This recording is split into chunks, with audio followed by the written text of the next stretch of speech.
morning, good afternoon, good evening, depending on where you are. Thank you for joining us. My name is Bronwyn Bruton, and I am the Director of Programs and Studies at the Africa Center at the Atlantic Council, which is a Washington-based think tank. And I am hosting this event this morning in collaboration with the Policy Center for the New South, which is a think tank based in Rabat, Morocco. The Africa Center and the Policy Center for the New South have been engaged in a research collaboration in which we are producing a series of paired papers, the first of which has examined the role of foreign actors in Africa. The Africa Center wrote a report on the traditional powers of China, the United States, the EU, and India. And the Policy Center for the New South has written a paper on the role of emerging powers in Africa, including Russia, Turkey, and the Gulf states. These papers are encyclopedic. They were about 50 pages apiece, and they were not specifically focused on Egypt, on Ethiopia, on Eritrea, rather on the continent as a whole. But to launch these reports, we decided to take a geographic focus. And the first of our launches today is focused on the Red Sea. Because of events in Ethiopia, I expect we will deal quite a lot with that subject. But the topic is really to help us understand how foreign actors may or may not benefit from the fast-moving events that are occurring in the region. This is a great time to have this event today because we are unquestionably at the dawn of a new era. Since I have been working in the Horn of Africa, the conflict between Ethiopia and Eritrea has been the defining challenge of the region. So many proxy conflicts have stemmed from this one dispute. And the prospect of peace between Ethiopia and Eritrea is a game changer, no matter what you think of it. We also, of course, are poised at a moment when the GERD, the Grand Renaissance Dam, is offering unprecedented prosperity to the riverine countries of the Nile. Conversely, I suppose you may fear that the GERD may usher in a new era of conflict as well, depending on how it's managed. So between the new alliance between Ethiopia and Eritrea and the coming online of the GERD, this is a pivotal moment. And I'm very pleased and honored to have an outstanding group of experts here with me to discuss the issues at hand. From the Policy Center for the New South, we have Dr. Khalid Shagrawi and Ms. Maha Skah, both of whom have been authors on the report that I mentioned a moment ago. And from the Africa Center, we have our esteemed senior fellow, Mr. Gabriel Nagatu, all here to discuss what is in store for the Red Sea in the year ahead. I think what I will do as moderator, if I may, is to ask each of our experts to do a quick 5-minute debrief of what they most have their eye on in the Red Sea in the year coming to us. And following that, we will take questions from the audience, which you can send to us using the hashtag #FightingForAfrica. Please understand it's fighting for influence in Africa, but we didn't want to have too many characters in that. So Fighting for Africa. If you send that to us via hashtag, we will respond to you in real time, and we will be sure to weave your comments and questions into our narrative. In the interest of fairness, I think I'm going to ask Dr. Shagrawi if you will kick us off. Then we'll turn to Gabriel. And so we'll go Policy Center, Africa Center. And then Maha, you will have the honor of leading us into our dialogue. So Dr. Shagrawi, thank you for joining us. Please go ahead. Thank you. Well, thank you for inviting us to participate to this meeting. And also it's a very great pleasure for me to participate. South, Maha and Redalia Mori to write this paper about emerging countries in Africa in collaboration with friends and colleagues in Atlantic Council. It's a great honor for me to have done this work with you, and I think that it seems that it gives me other opportunity to develop my understanding of other question and some major issue around Africa. Linking to the east of Africa and principally the Red Sea and the Horn of Africa, I will talk just about some few ideas, some preliminary ideas about what's happened in this region, because there is a lot of movement, there is a lot of, I can talk about a new dynamic in this region, linking to what's happened some days before. When we started to write our paper, we talk about the existence of some Arab forces in this region, controlling some port by Emirates, Arab Union, by their major company, Dubai Ports World, the presence of Saudi Arabia, the conflict between the two countries and Qatar, the presence of Turkey in this region, the great relation between Israel and some political forces and social forces, principally in Ethiopia, and how those Arab countries, they manage their relation with countries in East of Africa and principally the Horn of Africa, because they are in the Red Sea and they are in front of Yemen. There is a big war in Yemen, and no one until now can understand what does it mean. Can say what will the end of this war in Yemen. The intervention of Iran in this region is very important, and they are creating a lot of trouble, principally in the Red Sea, who control the major gas and oil trade world in the world. I think all of those issues are very important, but the last few days we can remark some new events, some new dynamics. First of all, the establishment of the new relation between some country in the Gulf, or we can talk about the majority of country in the Gulf and Israel, means that perhaps we can be in a new area of, it looks like what we said in French, pact. I don't know if it is correct. We can say pact in English. Pact between Israel and those Arab first. Yeah, we can talk also by the last decision of Morocco to recognize Israel and a new area of understanding and perhaps participate to making peace in the Middle East. Second thing, the new dynamic by the process of reconciliation announced between Qatar and Saudi Arabia by the mediation of Kuwait. I think it's something very important, because it will change all what we have right before in our report. And I think that it will create a new situation if all things is gone on a positive way between Qatar, Saudi Arabia, and Emirates. I am sure that all things will not be 100% very positive. There will be still some rivalry between those countries, mainly in economics issue, principally in the region of Red Sea, even though in Somalia or in Eritrea or in Ethiopia. But I think that they can collaborate together and to dispatch between them the zone of influence inside this region after that. Third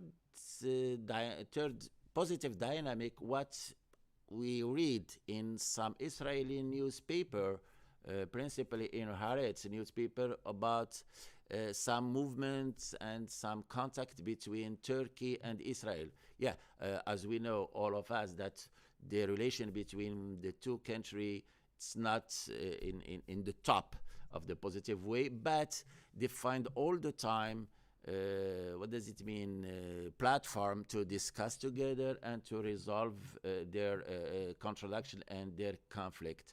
I think that there is also some new dynamics in that way to recover a good relationship between Israel and Qatar. And in another way, beside, for example, their specific relation with East Africa, I think that we can and see something in the future between Israel, Turkey, Qatar, and the rest of Gulf country in this region. Means that they can work together, yes, in preserving some rivalry between them, some economic interest, but they can share this space because it's very important and very strategical space. And until now, their economic presence cannot be in the same level than Chinese or other Occidental level, and they can work together to share this economic space and market for their benefits and for the benefits of Eastern African country too. But in the other side, we have some new problem. Well, the old problem, the old conflict between Egypt and Ethiopia.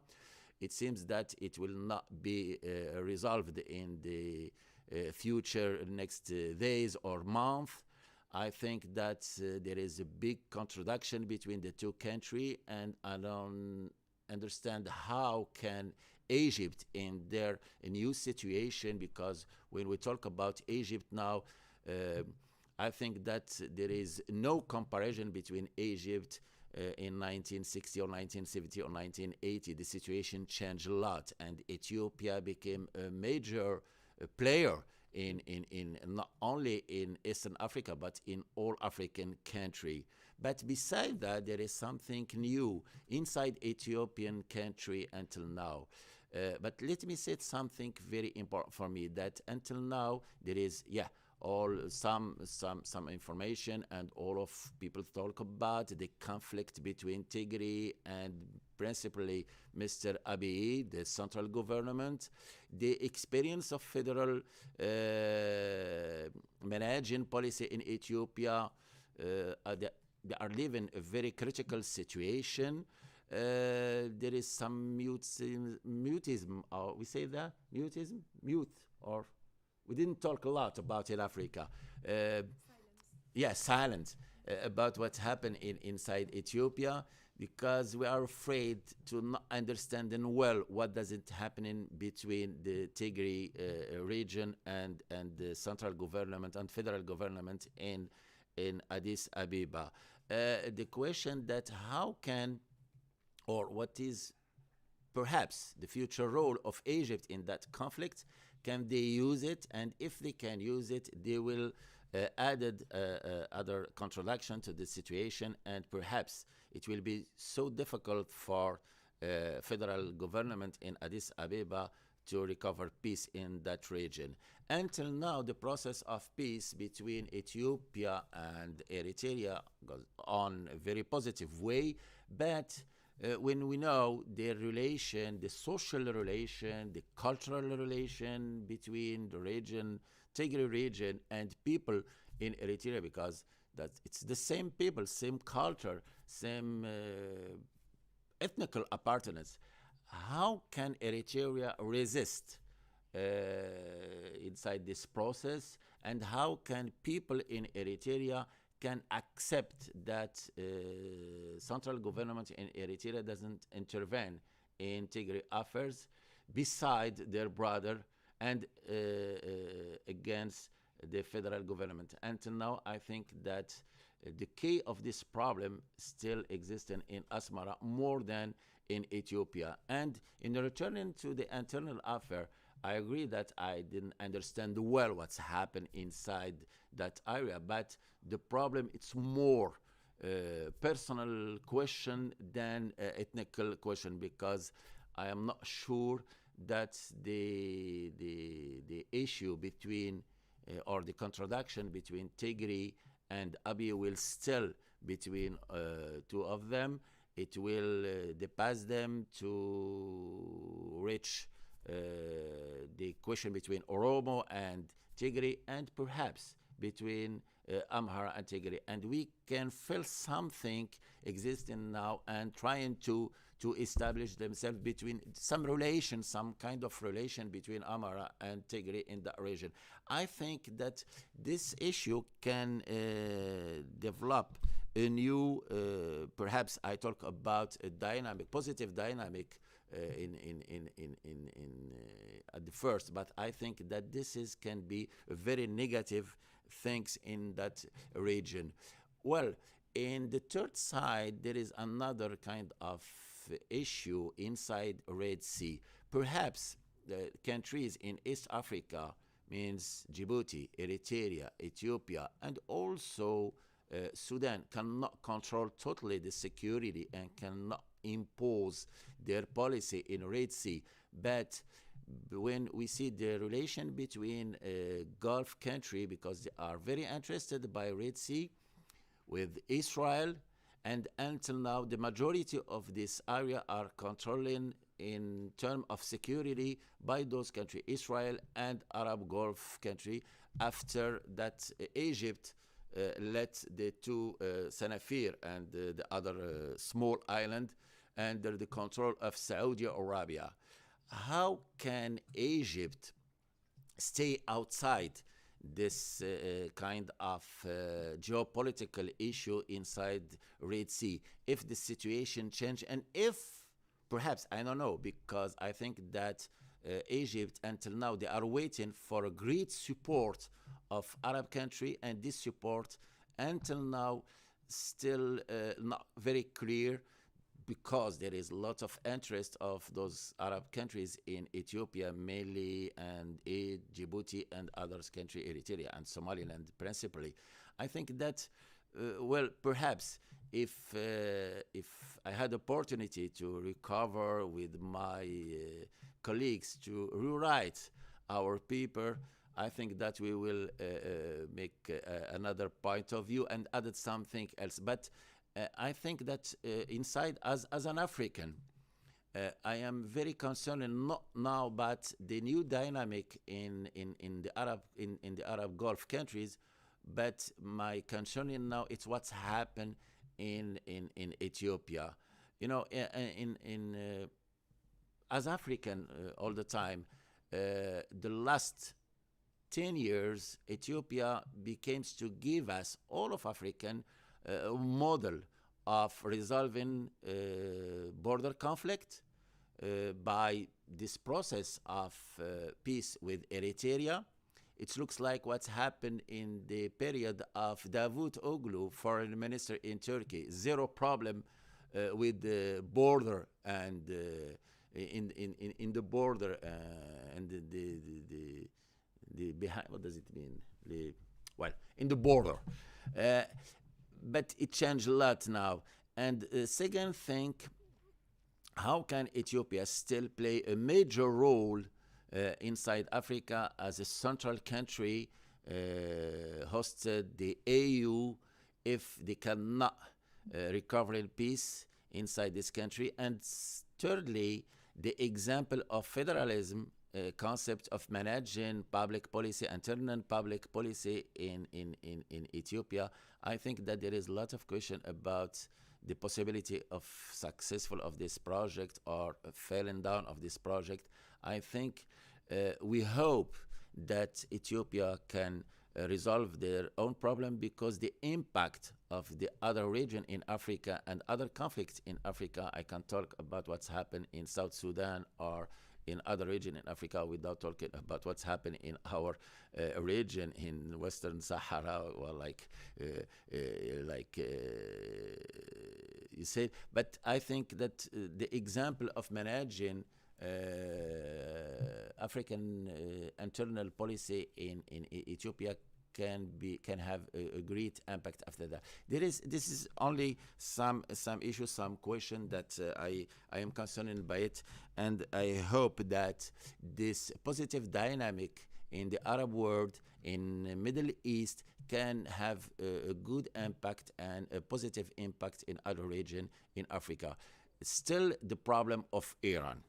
I think that, well, perhaps there is a big coalition, Sunni coalition now, building against Iran. There is a good and positive relationship building now between Israel and Arab country. But the problem will not be finished by this new pact against Iran. I think that inside Iran, inside Israel, and inside the Arab country, they must rethink in their relation with Iran, because they will give Iran opportunity to still in conflict with Arab country, and perhaps if they find a solution to integrate Iran to their sphere, to find, what does it mean, an open door, that Iran can find a solution with their enemy in a very honored, what does it mean, way. I think it will be something very important to make peace in all this area. Without that, I think that Iran can stay a major player, can be used by other forces, mainly China, mainly Russia, to create a lot of trouble in that region. I don't know. Perhaps I have read some days before a report from an Israeli think tank who claimed that inside Israel and inside Arab world, they must find a solution with Iran. And I still believe that we have no interest to push Iran in more, what does it mean, fundamentalism or integralism or extreme position. But the way to integrate Iran to this new geopolitical system in Middle East and Eastern Africa can be very difficult, and also still one of the most important issue, what is the position of Egypt in that way? How to find a solution between Egypt and Ethiopia about managing the Nile River. Perhaps also in Egypt, they must make some effort to address. Yes, well. Thank you so much. Okay, thank you. Those comments are comprehensive, and you've raised so many important issues that I know we'll take up via questions from our audience, who can tweet any comments or questions that they have to #FightingForAfrica. You've given a wonderful opening to Gabriel Nagatu, who I know is going to take you up on some of your comments on Ethiopia and the GERD, potentially the wonderful role that the U.S. is playing with regards to Israel as well. So Gabriel, please, thanks. Good, thank you. Thank you very much, Bronwyn, and good morning, everyone. My name is Gabriel Nagatu. I want to briefly address a few of the recent developments in the region. Let me start by talking about the what's happening with the U.S. administration. Right up to the election, the U.S. policy remained the same, which was sort of tackling China, obstructing China from its predatory practices and so on. And it was largely transactional and retaliatory in the sense that only countries that were not supporting China would receive US support and others would not. And then the Trump administration, on its way out, has decided to downgrade its presence in the Horn of Africa, particularly in Somalia, with the removal of about 750 or so soldiers to another location. And then, of course, before that, the removal of AFRICOM and the search for another location. So the policy has been all over the place, and we are hopeful that the new administration will have a better and more focused policy on the Horn of Africa. The other major player, China, remains engaged in its footprint in the Red Sea, largely under the guise of protecting maritime trade and protecting against piracy and so on. That was the original intent. But since then, China has grown its presence with the establishment in 2008 of a military base in Djibouti and subsequent engagements. China still remains the largest trading and financing partner for the region. Therefore, it is almost justified that it wants to protect its interest, its investments around the Belt and Road Initiative are also part of this equation. So China is using both soft and hard power through its military base in Djibouti with about 10,000 soldiers, but enhanced engagement in infrastructure, in trade, manufacturing, and so on. So, and of course, a big debt overhang that continues to define China-Africa relations, and whether or not there will be a debt forgiveness. All of these are issues that continue to engage and define China's presence in the region. What's known as the debt trap diplomacy that China is being accused of, which I think is largely overblown, because China to date continues to negotiate, albeit bilaterally, with the borrowing countries. Even Zambia, that has defaulted on its Eurobond loans, still remains engaged with China. So modo grosso, China's performance on the investment side remains paramount and will continue in the foreseeable future. Very quickly, the other sort of emerging power is UAE and slash Saudi Arabia, the alliance that they've created, and they continue to exert influence based on long historic ties of the people in the region, having historic ties and underpinned by personal relationships of the leadership, plus similar religions and cultures and so on. So the UAE and the Saudis have remained active in the region. Mostly for the UAE, it's been around what's known as maritime diplomacy, given their comparative advantage in the maritime space, and trying to control Africa's port infrastructure.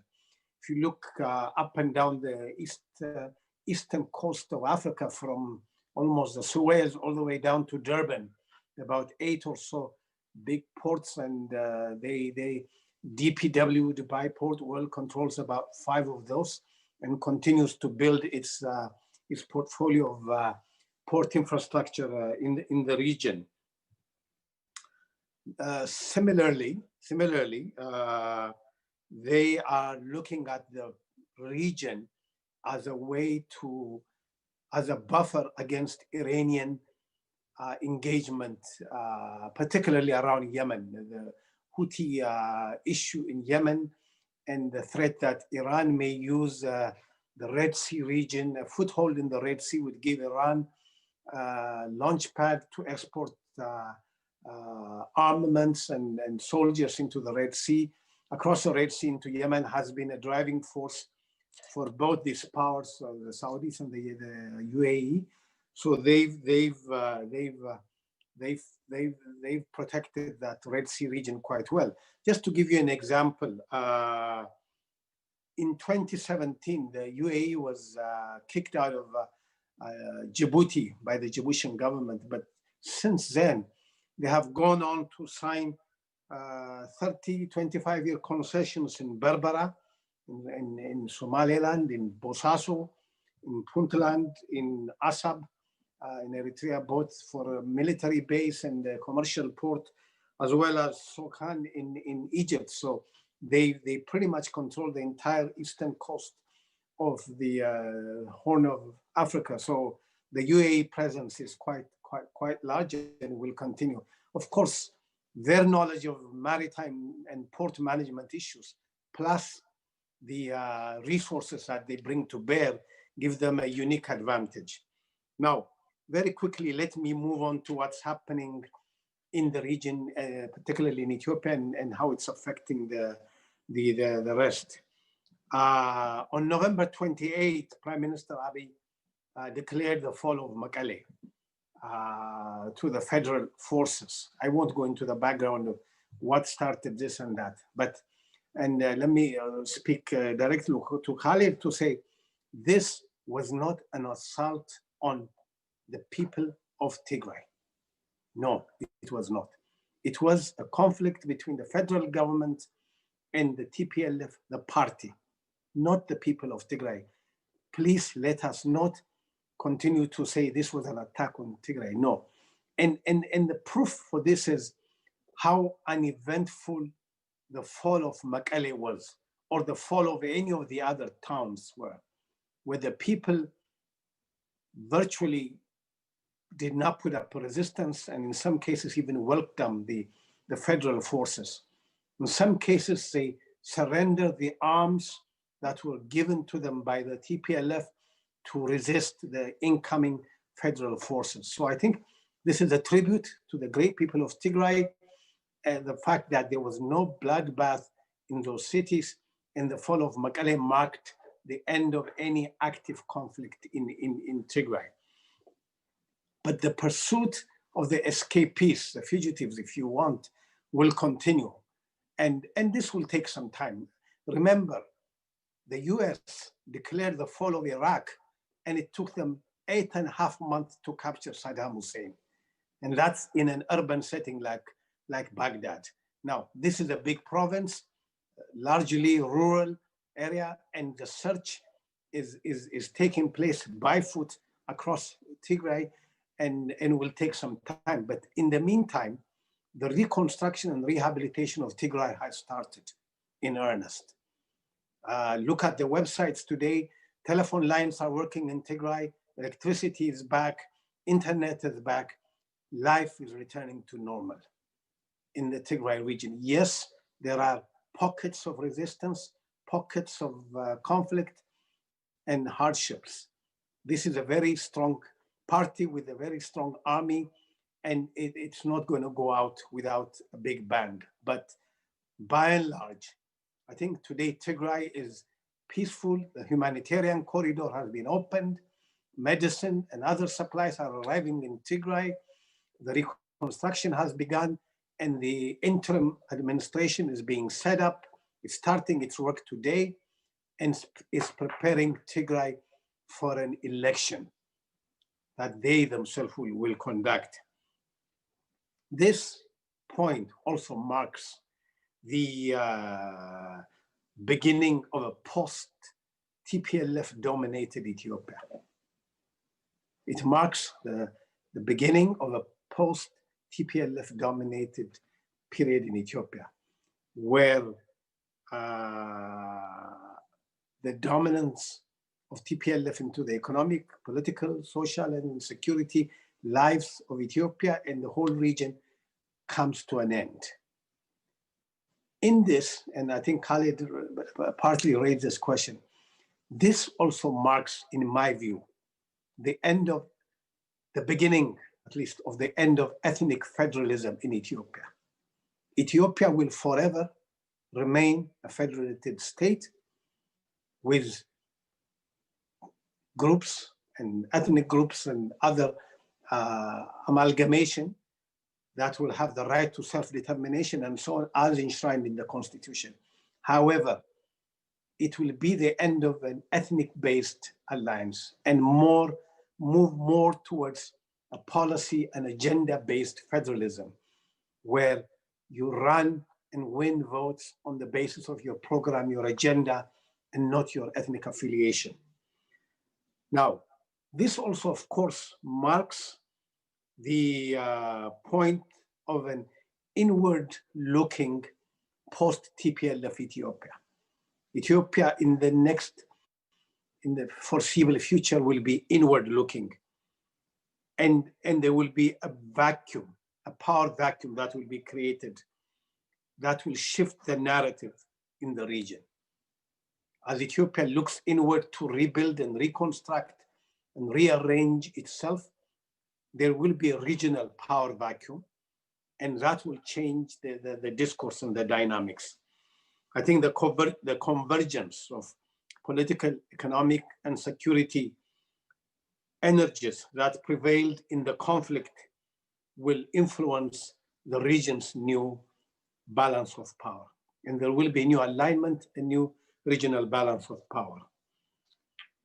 This occasion also thrusts countries in the region into a frenzy to position themselves to become dominant across the region.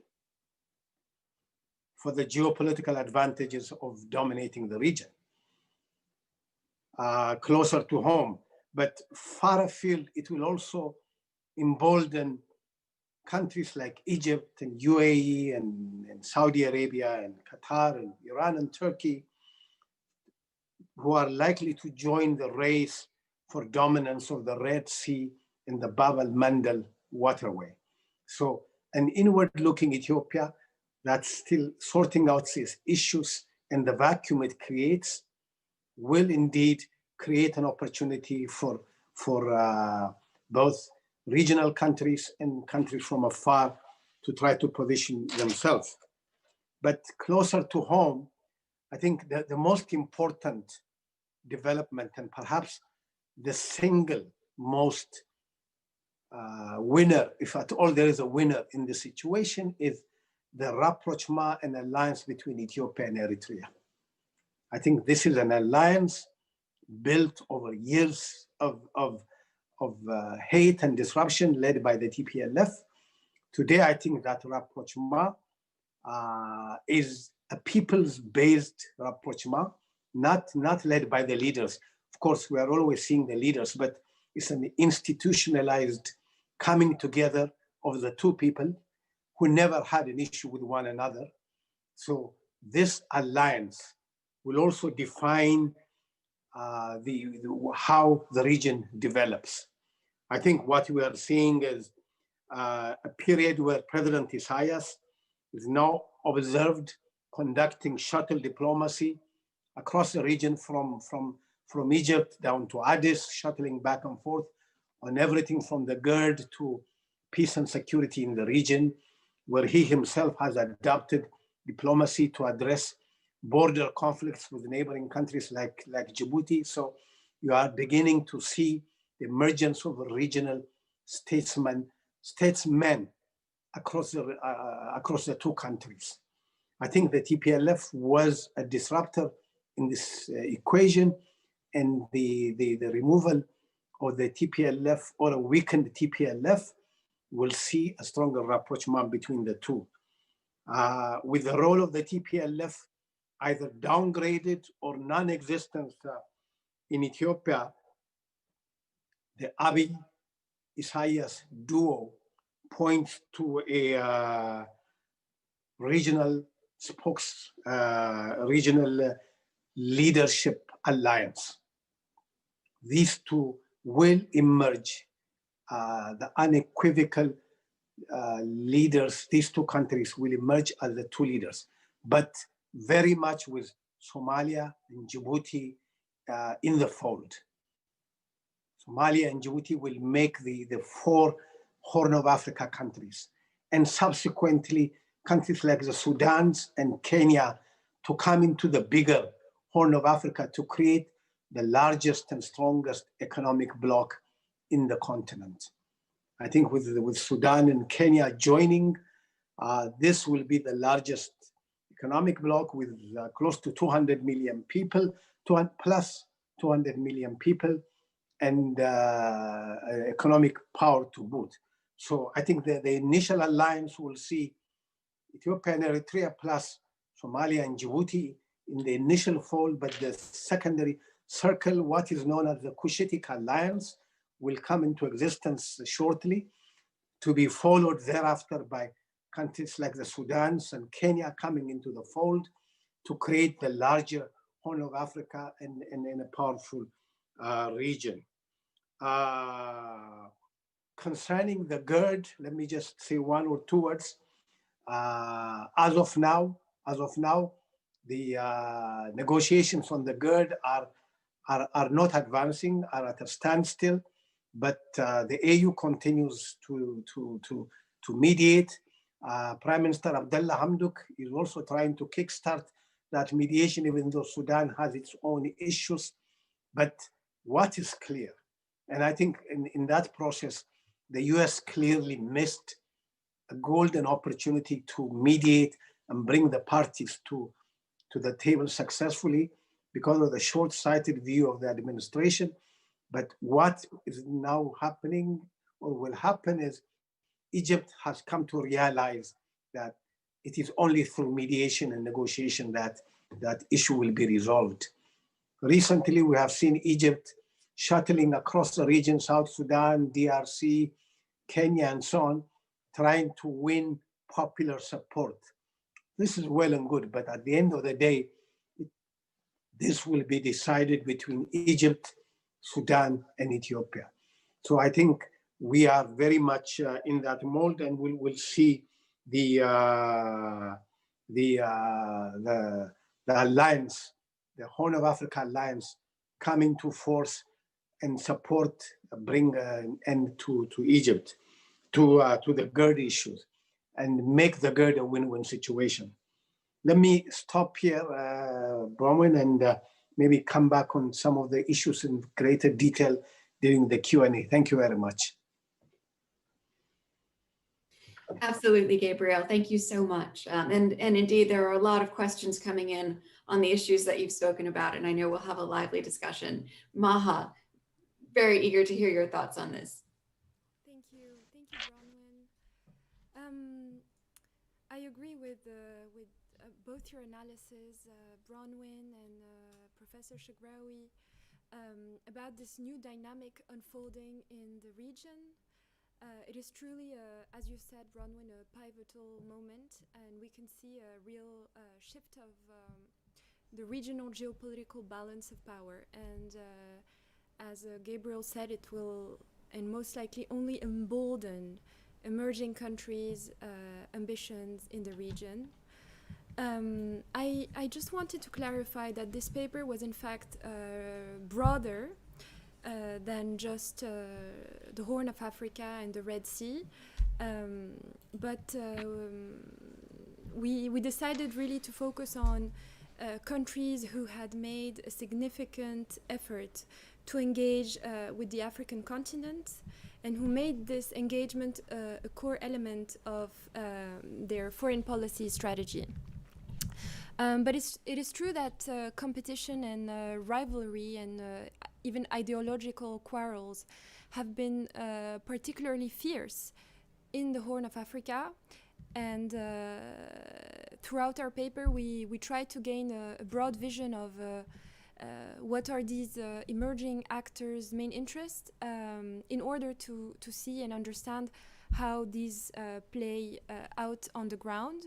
I will try to speak about four main emerging countries that were also discussed in our paper.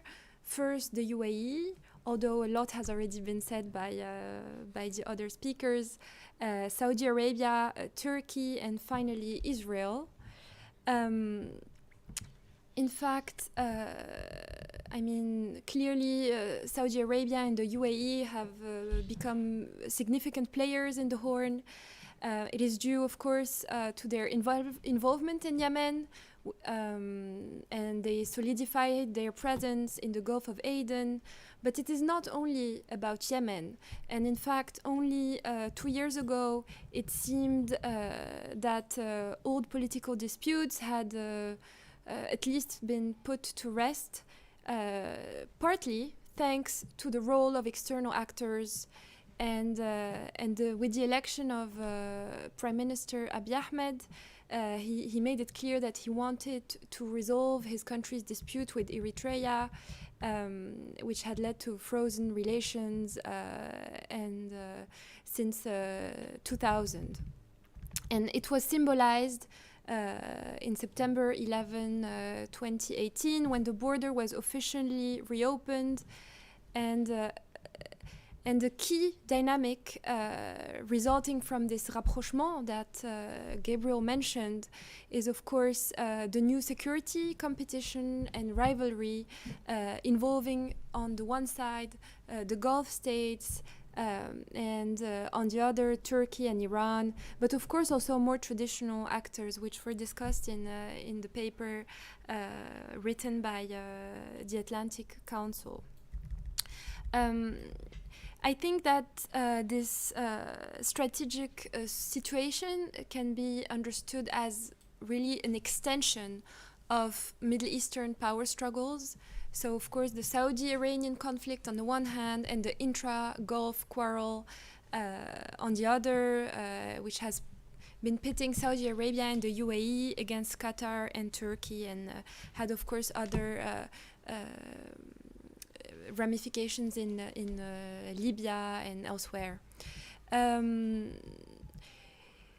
The power struggles have also been playing out in the Red Sea because Gulf states have started to see Somalia and the Somali coastline as really their western security flank. But it is also driven by commercial interests and of course aggravated by global warming and food and water insecurity in the region, which is really a big problem.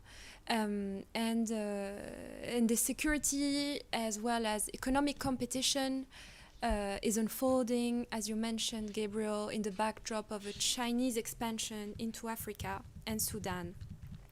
So very briefly on the UAE, one of the main characteristic that you mentioned is the UAE's maritime diplomacy, so I will not say more on that, but there has been very clear high investment in port infrastructure, and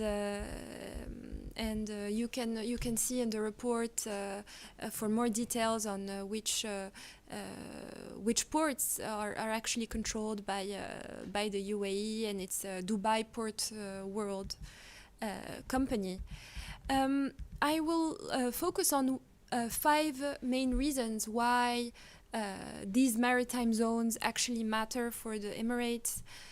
First, of course, the Horn of Africa is located near the Arabic Peninsula, and there's only 35 kilometers separating the two regions.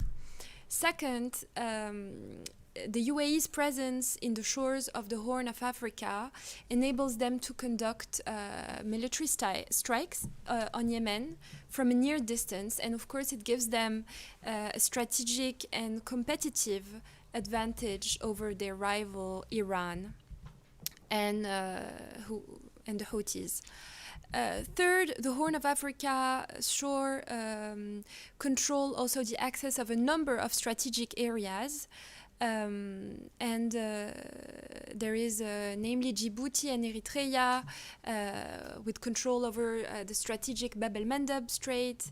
And finally, there is the UAE's growing military influence in the region, which has given it very important levers to conduct counter-piracy operations, and finally,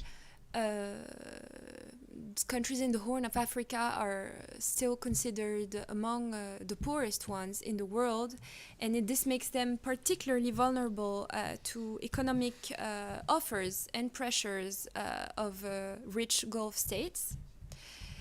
Moving on to Saudi Arabia, traditionally, Saudi diplomacy was directed at Muslim African countries, so mainly the Maghreb, West Africa, and the Horn.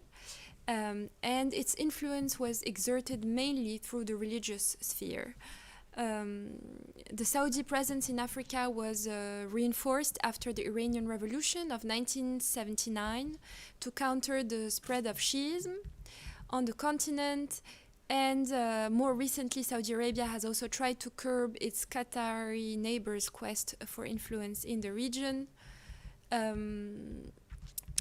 will move on some of the details that are not so important, but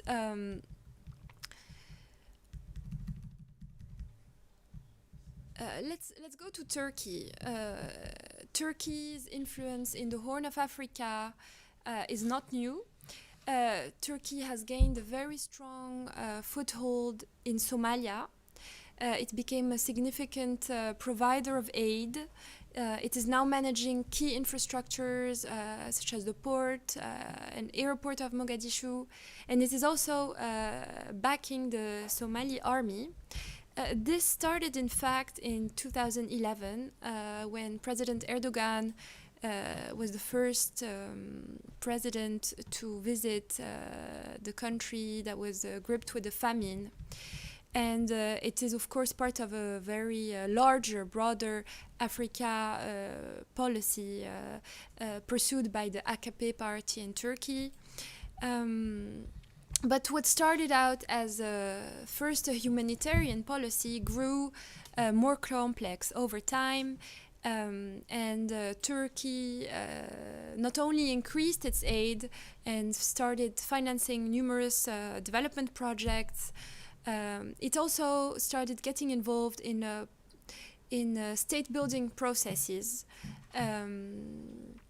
And today, Turkish companies, as I said, were managing the airport and providing military training. And in fact, very recently, Somalia even invited Turkey to explore for oil in its own seas. And this is, of course, to put in the broader context of Turkey's engagement in Libya and an overall expansive foreign policy. Turkey has also tried to emerge as a reliable mediator and arbitrator in local conflicts in the Horn of Africa to gain legitimacy. For example, Turkey facilitated the discussions between Somalia and Somaliland, which had resulted in a number of talks between 2013 and 2015. And since then, Ankara has been trying to rekindle the talks, and they even appointed a special envoy in 2018 to spearhead the effort. Turkey also is paying very close attention to Sudan, where they say they have deep-rooted relations.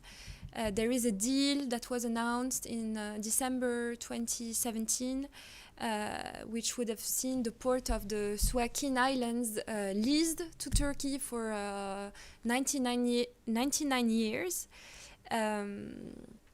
But it is still unclear what Ankara's interests are and how it will unfold with the new government in Sudan.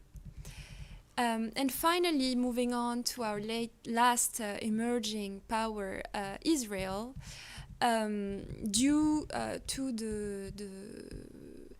the proximity of to the Red Sea and the Indian Ocean, the Horn of Africa and East African countries are essential or are perceived as essential to Israel's commercial and strategic interests. For example, Israel had supported Ethiopia in the Eritrean War of Independence, which it was perceived as an extension of the Arab-Israeli conflict. And while various Arab countries supported the Eritreans, assuming that an independent Eritrea would probably adopt a pro-Arab or pro-Palestinian foreign policy. Israel forged close ties with Eritrea after its independence, and although this has been refuted by Eritrean officials, several media have reported the existence of Israeli military bases on Eritrean islands.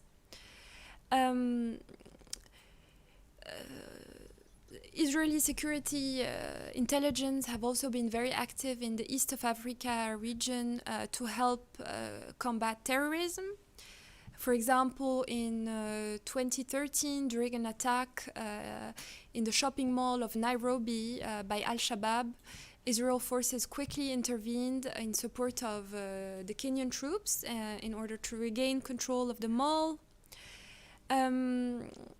Finally, South Sudan is also among Israel's allies in Africa, in the Horn. Both countries shared the same hostility towards Omar al-Bashir's regime in Sudan, who had developed quite close ties with Iran. And Israel viewed South Sudan as a potential ally in an otherwise quite hostile environment. Thank you so much, Maha. I'm so sorry to interrupt you. We are almost out of time here. No And worries. so I apologize for closing your remarks so abruptly. Um, Look, I think as moderator, let me step in here and just say that we have some amazing questions that have come in from our audience. We are scheduled to stop in just a couple of minutes. And so I have a proposition for my wonderful experts here. I'm going to hold your feet to the fire, and I'm going to require you, on pain of me calling you and hassling you in the middle of the night, to answer the questions that you've received on Twitter. Okay. And so we can take this conversation and we can move it into a much more interactive format. We'll respond to all of the questions that we've received at the hashtag Fighting for Africa. And we will do so assiduously out of respect for the people who have taken the time to send in their questions. As a brief nod to the people who have written, there have been a lot of really excellent commentary, and much of it has focused on the fact that in the recent conflict in Ethiopia, what we have seen, and what I have personally found most striking, is not what's happening inside of Ethiopia itself, but actually what's happening outside in the region. We have seen a tremendous consensus formed among the neighboring countries to not permit this to become a regional issue. It's not only that Abiy, as Mr. Nagachu was saying, has characterized this as a law enforcement effort, but that the regional powers have refused to intervene. They have not rushed into Ethiopia to take advantage of the instability that is playing out in that northern corner, as many international experts predicted they would. This has not been a Congo World War type situation. On the contrary, this has been a demonstration of restraint and maturity on the part of all of the political actors in the Horn of Africa region. And I think if we had had time to carry this conversation forward, we would have explored what that means for external actors who are seeking to exert influence on the space. Fascinatingly, we didn't use the word China in this conversation, not once, which is quite extraordinary. And we have not really explored what Egypt, for example, or the United States or the EU may do when confronted with a region that is suddenly acting in concert with one another to pursue its own interests. And I think that what the conflict in Ethiopia is showing is that we can expect that kind of conduct from the region moving forward. And to me, that's a tremendously hopeful development. And I'm excited by it and looking forward to what the next year will bring, because I believe that this is an opportunity for the Horn of Africa to really come into its own and to achieve an economic prosperity, partially through the GERD, partially through the restoration of ties between Ethiopia and Eritrea, and I hope through a more stable arrangement in Sudan and Somalia. But I personally feel optimistic that we're on the verge of wonderful things. I wish we had more time to really explore into these issues, but if any of my esteemed panelists wish to jump in, quickly to say a word in response, I think we have time for that. But again, I really challenge all of us to respond to those questions that we've received via Twitter at hashtag Fighting for Africa. So the conversation isn't over.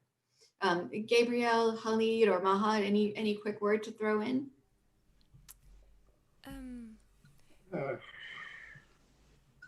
I'm just going through. Perhaps my last point was going to be about Israel in Sudan. And in fact, I just saw before the start of this webinar that the US Embassy in Sudan just announced Sudan was taken off the list of terrorist sponsor of terrorism, and I think this is a very important development, because U.S. policy in the region has also changed and has had quite a significant impact on other emerging powers' power projection in Africa. Excellent. Yes, this is a signature moment. There really is no question. The historic developments are coming fast and furious in this region. It really and truly is a remarkable time. And again, we didn't really have time to talk about the inward turning of the EU and the United States as well. But I think we most definitely need to have a follow-up event. And on that note, on Wednesday from 4 to 5 p.m., GMT +1, we will be doing a session on the Sahel. Again, a collaboration between the Policy Center for the New South and the Africa Center. So we invite you to join us then. As with this event, we will be live streaming on Twitter, YouTube, and Facebook. So we will hope to see you there, and we will continue this conversation online on Twitter via the hashtag Fighting for Africa. Thank you all so very much for your insightful comments. Thank you to our audience for your insightful questions, which we will pursue. And I hope to see you on Wednesday. Thank you very much.